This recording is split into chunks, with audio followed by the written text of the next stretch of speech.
মোহাম্মদ ইউনূসের নাম আমি আজ থেকে দিচ্ছি পঙ্গপাল। পঙ্গপাল ফসল নষ্ট করে।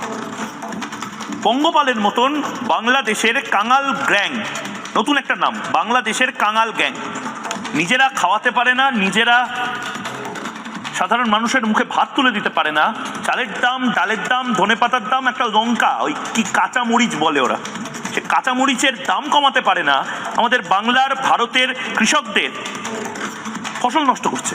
শুধু তাই নয়, আমাদের মৎস্যজীবীরা যখন বাংলাদেশে আটকে পড়েছিল তাদের কি না মার মেরেছে, কি না মার মেরেছে।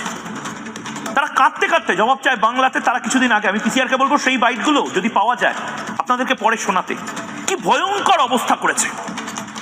শুধু তাই নয়, মোহাম্মদ ইউনূস একটা গোটা দেশকে অসভ্য বর্বর বানাচ্ছে।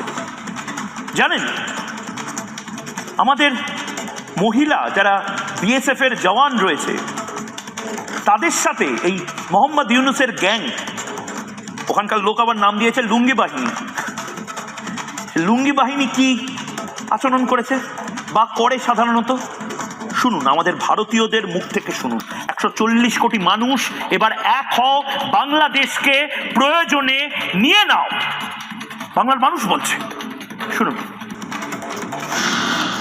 মানে সত্যি যদি কিছু বলে তো লুঙ্গি চেড়া দেখাচ্ছে, বিএসএফ কে লুঙ্গি চেড়া দেখাই, লুঙ্গি খুলে এত দুঃসাহস আসে কোত্থেকে? বাংলাদেশি লোকের এত দুঃসাহস মানে কি কঠিনই দুঃসাহস। এত সাহস কোথা থেকে আসে? ভারতের দিকে এভাবে চোখ তুলে তাকায়, হ্যাঁ?